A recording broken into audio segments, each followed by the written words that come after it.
So we've all seen the shocking headlines about Jeffrey Epstein. But today, we're going to go a layer deeper. We're going to push past the scandal itself to really understand what this story's lasting legacy is. And that brings us to the one central question that's going to guide us through this whole explainer.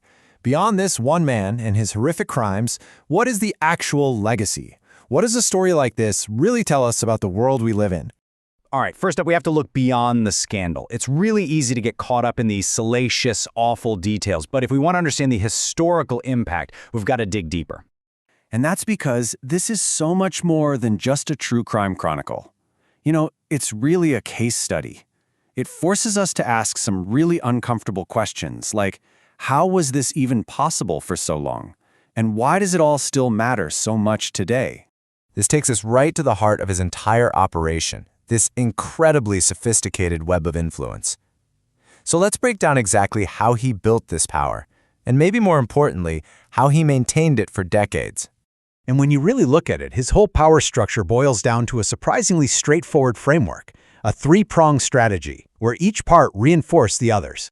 Okay, so here's how it worked. First, he amassed an insane amount of wealth. And this wasn't just for a lavish lifestyle, it was about buying total financial independence and the means to exert influence. Second, he cultivated these elite networks, wrapping himself in the credibility of powerful people in science, politics, finance, you name it. And third, he projected this kind of intellectual legitimacy, using philanthropy and funding big ideas as a shiny veneer to cover up what was really going on. All three together, well, that created an incredibly powerful shield. But here's the thing, right? A shield like that isn't supposed to hold up against our institutions, which brings us to the next and frankly most disturbing part of this story, the complete and utter failure of the very systems designed to provide oversight and deliver justice. Just look at this timeline. It makes the problem painfully, shockingly clear. Back in 2008, a secret deal gets cut and the federal investigation just stops. And then what? A whole decade of impunity? 10 years pass before new charges are finally brought in 2019. That gap, that decade, that tells you everything you need to know about the scale of the failure. And if you want to see that failure in black and white, this is it. It's a tale of two completely different deals. On one hand, you've got the 2008 agreement, done in secret, with barely any jail time, and, this is key, immunity for his co-conspirators. Then you have the 2019 indictment, public, with severe sex trafficking charges and absolutely no immunity offered. I mean, how can those two things even exist in the same case? It just screams of a system that failed the first time around. And we have to be clear, this wasn't just one mistake or one bad actor. It was systemic. The blind spots were, well, they were everywhere. In the justice system for sure, but also in financial oversight bodies that somehow missed it. Parts of the media that didn't dig deep enough. And of course, the elite social circles that gave him cover. So when you have that level of systemic failure, what's the result?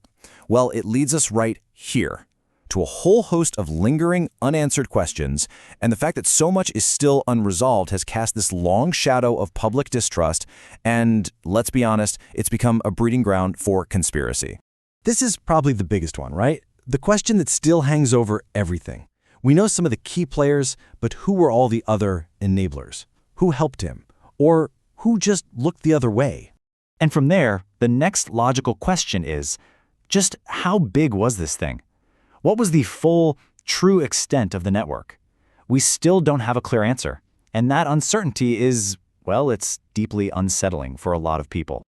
And right there, that's a crucial takeaway. The unanswered questions, that information vacuum, have become a huge part of the legacy. It's what fuels this deep, corrosive distrust in the very institutions that are supposed to be protecting us. Okay, so let's zoom out. Let's pull all of these threads together and try to get a final historical perspective on this. What does the whole Epstein saga really reveal about the times we're living in? This quote, I think, just nails it. The real legacy isn't the story of one monstrous individual.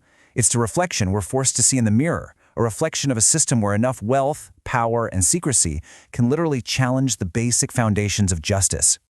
So in the end, that's what this case is. It's a historical marker. It's one of those defining stories of our era that just lays bare society's incredibly complicated and often broken relationship with wealth, power, and that constant struggle for real accountability.